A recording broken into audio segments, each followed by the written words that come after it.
Well, hello there, and welcome to the Trending Now podcast for a Friday, September the 29th, 2023. Thank you for joining us today. I'm your host, Louie Butko, and if you are here for the first time, a very special welcome to you. Here on the show, we recap everything you may have missed on Trending Now, which you catch Monday to Friday, 7 p.m. here on CHCH. But before we start, September 30th is the National Day for Truth and Reconciliation. We acknowledge that we, CHCH, here on Innovation Drive, are within the treaty lands and territory of the Mississaugas of the First Nation. As part of the city of Hamilton, we are also situated among the traditional shores of the Neutral and Haudenosaunee land, which is now home to many diverse First Nations, Inuit, and Métis people. We thank the Mississaugas of the Credit and our First Nations neighbors for sharing this land with us, and we commit ourselves to listening, learning, celebrating, and developing respectful and meaningful relationships with one another. We'll have more on tomorrow's National Day for Truth and Reconciliation and more, including Speaker of the House Anthony Rota announcing his resignation after taking sole responsibility for inviting and acknowledging a Ukrainian member of a volunteer Nazi Waffen-SS unit. A federal judge in New York rules former U.S. President Donald Trump and his adult sons defrauded banks and insurers while building his real estate empire. Meanwhile, holding a commanding lead in the race, Trump was a no-show at the second Republican presidential debate this week in California, and a sad week in the world of Hollywood as two iconic performers pass away. All that and more coming up on the Trending Now podcast. But before that, I want to get us started with our Trending Now producer this week. It's Emily Tayler. Hi, thank you for having me. Absolutely. Okay, we have to be clear. This is not your first time on the show. No, second time. You have been a reporter on Trending Now. Have you hosted Trending Now yet? No, never. Okay. That's the job I'm gunning for next, I think. I think so. To fill in for Matt when he eventually has to take some sort of paternity leave. Exactly. It's inevitable at this point. It's inevitable. But you're filling in for Laura Sabin, and you've done a lot here in the building. You know, I joke I'm a Louie of all trades. You are an Emily of all trades. Thank you. Having anchored, having reported, now you're producing. Triple threat. What's the biggest jump? What's the biggest difference? Like when you were learning from Laura this week, who is enjoying a well-deserved vacation in Italy soon. It is her birthday as well today. It's her birthday today. I was going to give her a little shout out, Happy birthday, producer Laura Sabin, who I know is listening to the show, probably downloaded it for the plane ride, probably just listening to it on repeat, and is going to have a whole bunch of notes. But the thing we appreciate about Laura is just like she's got a lot going on in the day. Yes. Oh my goodness. I was working as a writer actually when I very first started at CH. So I filled in like lineup editor, writing for broadcast, for the web, all that kind of stuff. So the actual writing isn't that big of a leap. It's the million little things that she does to get the show all prepped, right? I've never had to input like cameras or readers or make sure that we're all timed out correctly or things like that. That are so vital to the show running. I'm trying to get it. We'll see today how it goes. Yesterday, she was still here to watch over me, so. Tune in, 7 o'clock, Friday night show. You'll want to catch it. You seem like the kind of person who knew they wanted to be a journalist early. Is that true? No. Not at all, actually.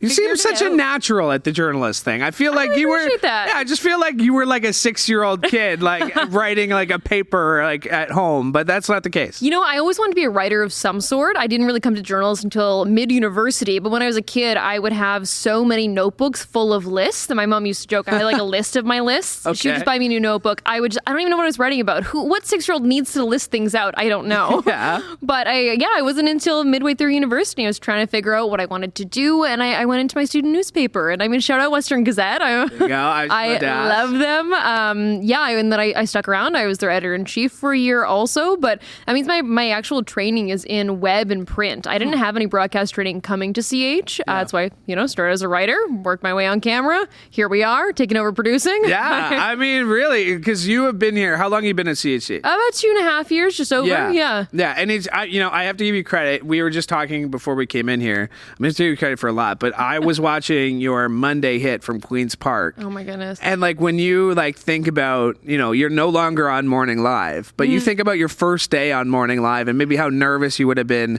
doing that live. What do you mean I have to talk for 60 seconds? Like, what do you mean? Like, there's no like prompter in front of me. Like, there's no clip I can throw to in case things go wrong. I just have to memorize it. Yeah. I mean, like how did Morning Live help you become the person who now, like, you think about like, Emily Tayler coming in as a little writer, being told tomorrow you need to produce this show. Probably a bit overwhelming. Even this week, probably a bit overwhelming. Just a little. But how did that experience on Morning Live help you get to the position you are now? Yeah, Morning Live was so immensely helpful. Honestly, I worked about 6 months or so part-time, mostly like weekends some days. And then I was on Morning Live after that. So most of my CH career I've been on Morning Live. And it made me so much faster, namely, and also just way more comfortable on camera, right? I just said I came into CH with no on-camera experience, spare some like little videos that we made at my student newspaper.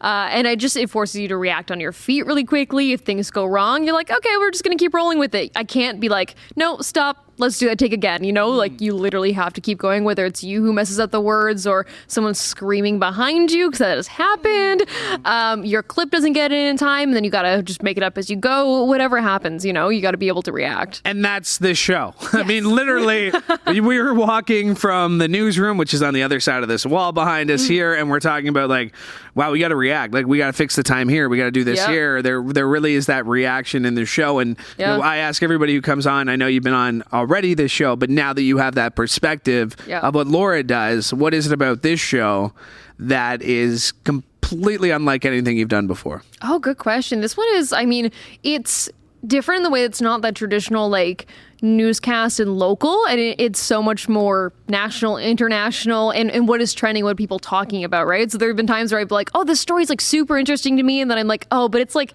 really local to Toronto or Hamilton or whatever it is, and that's not what this show is. That's not what we focus on. No, and it really like forces you to be aware of literally everything that's going on, right? Like if you're on the 6, if you're reporting on the 6, you're focused on what's happening locally. Here, you really you got to force yourself to step back. And then at the end of the day, like, you realize how informed you are on things. Yeah. Like, do you find that that's annoying sometimes? Like, I find that when people try to tell me the news, like, I have buddies, like, I have a buddy who will text me and be like, yo, did you see what happened? Like, did you see what this guy, like, did you see what Trudeau did? And I'm like, yes, like, I saw it. Yes. I saw it. And they're like, well, like, what'd you see about it? And I give them all the details. Yeah. It's like, I'm in news. Yeah. So if you've heard the story, it's because a news reporter told you, I've known it for 6 hours. Yeah. Like, if you know the story, that means I've probably known it for 6 hours, 12 hours. What are you working on today? I know it's your first day in the big chair. Yes. How's it going? So far, so good. So far, we're doing well on timing. Okay. Knock on wood, the show's going to make it to air today, so that's my main goal. Well, we always have the podcast. We can run the podcast in case it doesn't. We'll have to find the commercial breaks. Always a backup. Always a backup. So I know you're busy, so I'll let you go. Yeah. But thanks for doing this. Thank you so much for having me. Really appreciate it. Emily Tayler, and you'll be back next week. I will. And the week after. Okay, all right. So Emily Tayler will be back. My thanks to her for doing this. Thank you. Awesome. Thank you, Louie. Okay, let's get into some of those stories that were making the headlines this week as I give my thumbs up there to Emily Tayler, who did a great job. As she's making her way out the studio. Coming up later on in the show, Matt Ingram. He's hosting, of course. He's going to be by. Lots to get into with Matt, including this story that I'm about to get into. And then later on, Manesa Dhanabalan going to be stopping by as well. But let's get into one of the biggest stories of the week. An incident that has put the global spotlight on Canada for all the wrong reasons. Canada's Parliament rising in unison to cheer and clap for a member of the Waffen SS. An embarrassing moment for our nation and a painful one for Jewish communities from coast to coast. Now, after apologizing on Monday, the man responsible for inviting Yaroslav Hunka was still facing mounting criticisms and calls for him to resign. So on Wednesday, he did. Anthony Rota announced his resignation, acknowledging his recognition of a 98-year-old Yaroslav Hunka, a Ukrainian member of a volunteer Nazi Waffen SS unit accused of war crimes caused harm Deputy Speaker Chris Detremont took over the duties while preparations are underway to elect a new speaker. NDP leader Peter Julien, Bloc Québécois leader Yves François Blanchet also called on Trudeau to apologize, which he eventually did. And to discuss this, we bring in the host of Trending Now. That is Matt Ingram. And Matt, you said it perfectly in your piece. I repeated your words here because I thought it was the incident that put Canada on the global stage for all the wrong reasons. And we talk about the way Russian outlets picked this up. I mean, this was a big story across the globe. I mean, it boggles the mind that in 2023 something like this could happen. And you're right. Russia jumped on it because this feeds into their narrative. They created this false narrative to justify their invasion of Ukraine, that Ukraine was essentially being run by neo-Nazis, which it isn't.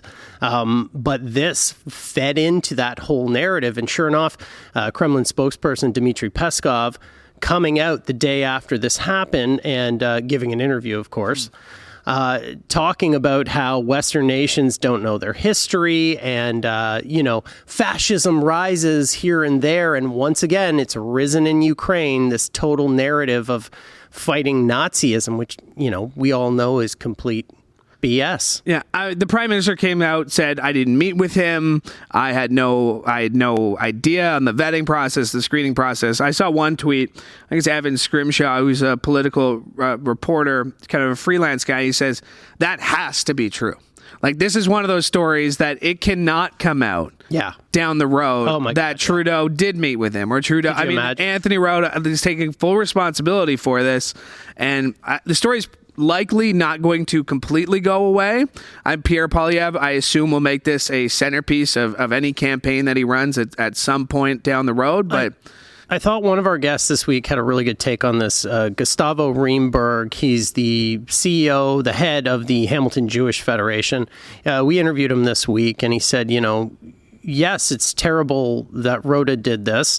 Yes, the Trudeau government should also apologize, but so should every single parliamentarian in there. And he said, the whole intro to this man was he fought against the Russians. And I got to admit, that day I was covering the Zelensky thing. I was focused on Zelensky. I didn't really think too much about Yaroslav Honka. But for Gustavo, that should have been a red flag for parliamentarians. Anyone who fought against the Russians, well, the Russians were our allies. It was a very long time ago, but let's not forget, in the Second World War, the Soviet Union and Canada were allies. So he made the point that every single parliamentarian in there, every person who stood up should apologize for this because they blindly stood up and applauded. Now, let's face it, parliamentarians stand up and applaud all the time. Yeah. For all kinds of things. And the whole point of Rota as the speaker is we trust this guy. The speaker's elected with the Conservatives as well. It's not just the Liberals who elected this guy. All parliamentarians vote on a speaker. So they trust him. This is just one of those incidents where, we have so many questions. How could this have happened? I understand that Rota's taking responsibility for it, but at some point you have to hope that this man, I'm pointing to the picture of him for listeners. See, I got that. There you go. Time. See? I forgot that the last time I was on. I'm here to correct you. Our listeners and our viewers, we love them both equally. You have to figure, you got to hope that at some point his name was run through a security check. I mean, we are talking about Parliament, but then Trudeau, when pushed on that by Poilievre a day or two later, said something about, parliamentarians have the privilege of inviting basically whoever they want. To me, that just raises more questions about, well, so wait a minute, parliamentarians can invite whoever they want to Parliament? No, I don't think this is done. I think we're going to hear a lot more about this. Yeah. Speaking of hearing a lot more, I'm sure many people would be happy if we kind of never heard from this guy again. Like that transition? That was good. Hello, baby. But there you go. It's been a busy week in U.S. politics. Let's talk Donald Trump. Tuesday night, in a pretrial ruling, a New York judge found Trump and his adult sons, Don Jr., great name. Don Jr. and Eric deceived banks, insurers, and others about his net worth for about a decade. And really, if you've been following Donald Trump for as long as he's been around, he exaggerates. Yeah. He, I think about the story. He had a 58-story building. Someone built one that was a bit taller. What did he do? He changed the numbers in the elevator to go to 68. So you can say he has a 68-story building. Well, and this is nothing new because I remember listening to a great podcast from the New York Times with Maggie Haberman, who's covered him forever. The Trump Whisperer. The Trump Whisperer, yeah. And this was years ago, talking about this exact scheme, which essentially was, on paperwork, they would overinflate the value of their assets to get better terms for financing deals and insurance deals. And the one that really I love the most out of this, just because of the ridiculousness, the bombacity of it, he estimates Mar-a-Lago worth $600 million. Except the assessed value of Mar-a-Lago is $27 million. That's a big discrepancy.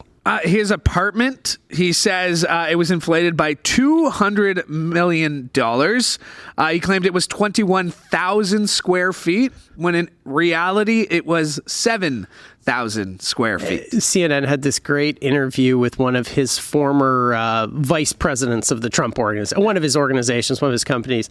And she said, he basically would just write in whatever he figured he could get away with. Well, so Trump is saying that his financial statements were not fraudulent because they included what he called a worthless clause, which basically warned lenders that these statements shouldn't be relied on.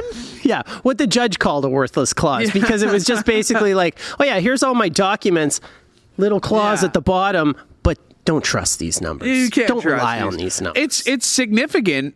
The judge's ruling is significant. Definitely. Is it not? Because definitely. This is a pre-trial ruling that he said, the evidence is right here. I don't need to rule on. That's what I love. He didn't even wait for the trial to start. He said there is enough conclusive documentary evidence to say, this guy's guilty. He committed fraud. We don't need to have witnesses come in. And I think it's obviously a huge blow to the persona of Donald Trump, this uber successful businessman, a persona that he has tried to maintain despite the many mistakes and, losses in his business career. But he is the leading nominee. Oh, yeah. Republican nomination. By far, 37 percentage points up on the closest person behind him. A lot of people had talked about Ron DeSantis being the next kind of Republican leader. He's not doing very well. It's all Trump. Trump doesn't even come to this second debate, and he's by and far the leading candidate to fight Joe Biden. There are a couple numbers that jumped out to me. Whether or not Trump is a man of faith. I think 53% of Republicans said yes. 35% said Mitt Romney or Mike Pence was a man of faith. And it's like, really? Like, Mike Pence is known for his faith. Mitt Romney is a well-known Mormon, someone who preaches his faith quite regularly. Yeah, I don't know, man. The Trump stuff, we talk about it every week. It blows me away, man. It's honestly, I think, our kids, not that you and I have kids, but eventually I have kids. You have kids. Yeah. One day they'll be in university and there'll be an option to take a course on the Trump presidency, and it will just be a wild ride. Yeah, I'm actually starting to get worried as I look at there that my hair might eventually do that same thing. Because I was just telling Emily before we came, that's the one thing. I'm afraid to get a haircut short because it is that long now. I could probably dye it blonde and. Halloween costume, maybe? We could do a Halloween episode on Trending Now. We could. We can float it. What day is that? Until Nicole comes. Laura's on vacation. Yeah. Nicole's not back for a few months. We can basically do whatever we want. Let's see. We got October.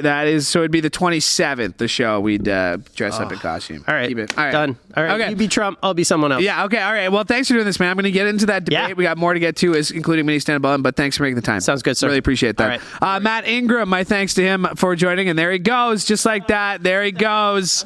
All right. As we continue here, as mentioned, talking over each other, leveling attacks. It was a chaotic presidential primary debate in Simi Valley, California. Former New Jersey Governor Chris Christie was on the warpath, and he wasn't the only one going after Trump, as Florida Governor Ron DeSantis piled on too, as he struggles to emerge as the Republicans' top alternative to Trump after once being considered the party's best hope to dethrone the Donalds. Now, former Vice President Mike Pence chose instead to go after current President Joe Biden. Now, while some of the fury and insults were directed at each other, forcing them to fight to be heard. Now, after memorably clashing with several rivals in the last debate, entrepreneur Vivek Ramaswamy said his goal this time around was to stress his policies and positions, while former South Carolina Governor Nikki Haley looked to build on the momentum of her campaign that she received from the previous debate. But when the debate ended, none of the 7 candidates appeared to have had a breakout moment that might change the dynamic of a primary race that Donald Trump has dominated for months, despite, as we mentioned, his criminal indictments and a New York judge's ruling this week that he was guilty of fraud. Now, the latest poll numbers from Reuters Ipsos shows he is a 37 percentage points ahead of his nearest rival. And instead of debating, Trump opted to hold a rally in Detroit amid the ongoing auto workers strike, after going after Joe Biden in his remarks. Now, as we know, the winner of the Republican primary will go on to face Biden in the 2024 presidential election. To entertainment news this week that was trending. The entertainment world remembering actor David McCallum after he died this week. The 90-year-old became a teen heartthrob in the hit series The Man from U.N.C.L.E. in the 60s and later played the eccentric medical examiner in the popular show NCIS 40 years later. The Scottish-born son of 2 musicians had an acting career spanning 7 decades that dated back to his student days in the 1950s, but in recent years, you may recognize him from NCIS, where he played the role of Ducky. He caught the attention of America with his small role in the 1963 World War II classic, The Great Escape, where he was one of the prisoners of war plotting an escape. That wasn't the only sad news this week in Hollywood, as prolific Irish storyteller Michael Gambon died at the age of 82. His family confirmed the news yesterday, saying he died peacefully in hospital with his wife and son at his bedside after a bout of pneumonia. Of course, he was was well known for taking over the role of Dumbledore in the 3rd movie in the franchise after original actor Richard Harris died in 2002. And one more death to let you know about. This one happened today, trending now in the U.S. The longest-serving female senator in U.S. history has died. Dianne Feinstein is being remembered for her decades of service in government. Feinstein emerged on the national stage after a 1978 tragedy in San Francisco. After the assassinations, Feinstein was sworn in as the first female mayor of the city by the Bay. She quickly got the attention of National Democratic Party, landing on a short list of VP candidates for Walter Mondale in 1984. She made it to Washington when she won a special election in 1992 and went to the nation's capital with Barbara Boxer as California's first female senators. Now, Feinstein, known more recently for her health struggles, but of course fought until the very end and will be missed by her Senate colleagues, I'm sure, in the U.S. Senate. So a couple of deaths, which is a sad way to go into the weekend, but Dianne Feinstein dead at the age of 90. All right, before we go, we mentioned off the top, today is the National Day for Truth and Reconciliation, or Orange Shirt Day. And here to discuss that, we bring in Trending Now reporter Manesa Dhanabalan. We've got our ribbons here, and shout out to our executive producer, Sue, actually made these ribbons. Oh, yeah. Okay. Yeah, she made them. Well, hi, first. Yeah, oh, hey, Manesa, how you doing? These ribbons are, I don't know, she made them. Yeah. Well, that's so nice. Well, thank you, Sue. Yeah, they're a nice way to remember the National Day of Truth and Reconciliation, Orange Shirt Day. You've been working on it today. Yes. And as much as it is to commemorate and honor those innocent children who were lost to the residential school system, but this day kind of reminds everyone of, I was just speaking to somebody from the Indigenous community who was saying like they still face challenges till this day. Yeah. Like across the nation, right? Whether it's work, whether it's education, whether it's water, like there's so many things that they still deal with that hasn't been changed. There were 94 calls to action, and only 13 so far have been. And that, I mean, that's the point of today is, I mean, not just to, oh, it was sad, it was a sad thing that happened, but it is to commit to learning and acknowledging that what happened was terrible, was an awful part of our history, but we need to learn from our mistakes. Yep. And that's true. And they were saying how a start is for the people who don't know the 94 calls to action is to pick up the 6-page. It's just 6 pages, right? Just to read through those and just get to know what's actually being asked, right? It's not a lot. So that's one of the things that she was mentioning. And and people are encouraged to come to those events because that's how you learn, right? They're welcome to people coming to get to know them, learn their culture, learn their stories, and make a difference, right? Yeah, absolutely. Looking forward to your pack tonight. I know it's one of those important packs, right? That you know, I know you know our history, but it's always nice to like just get that additional insight. And I know you always do a great job when you do it. So I'm looking forward to your pack tonight. Oh, thank you. You wanted to talk about the big news on Monday. Yes. Which was that Usher. I don't like this. Super Bowl. I don't like. Okay, so I'm not a fan of this. Usher. What? Okay, I just dropped my IFB pack. Sorry about that. Mike in the studio. It's on the ground now. That's how. See, you're excited. See, that's what happened. You're excited. I had it on the chair. That's literally like a mic drop. I know. It literally a mic pack drop. I'm not that. I thought it was going to be bigger than Usher. No way. Like, is there like a such thing? Usher's huge. He's not the biggest. Like, okay, what's he done lately? Okay, well, like, what's he done lately? Okay. Okay. I would. Why don't we think of it? Maybe Usher 2010. No. He's put out some, and his album's coming out the same day as Super Bowl. Oh, what a coincidence! So what a coincidence. There you go. All right. What's your favorite Usher song? My absolute favorite is Yeah. Of course. A great one. It's like my literal takes me back to the school dances, you know, and you'd walk in and that's the opening song. Yeah. So, because we were talking about this earlier, like we flagged this on Monday, be like, I want to talk about this on the podcast.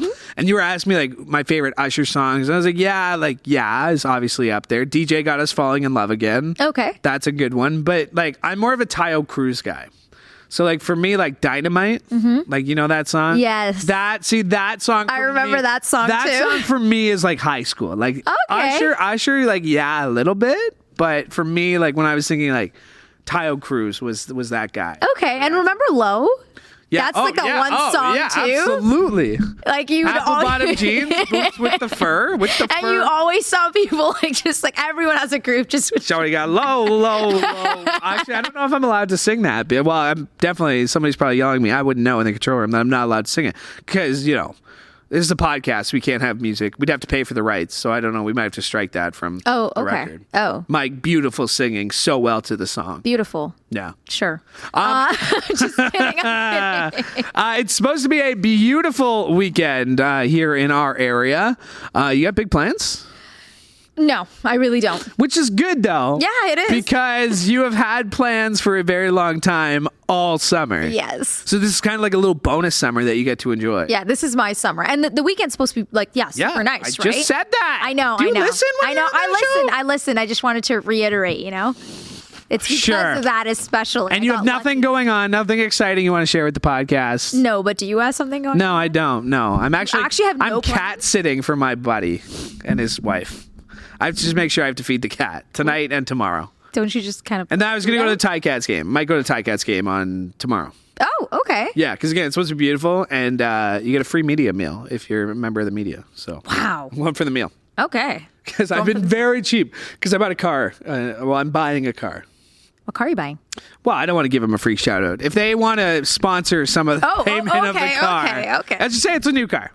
But if they want to sponsor, if they want to help me pay for it, then I'll mention it on air. Oh, okay. Okay, that'll be the deal. All right, yeah. If you're listening, person who sold me my car, if you want a shout out, you can take a couple bucks off the car.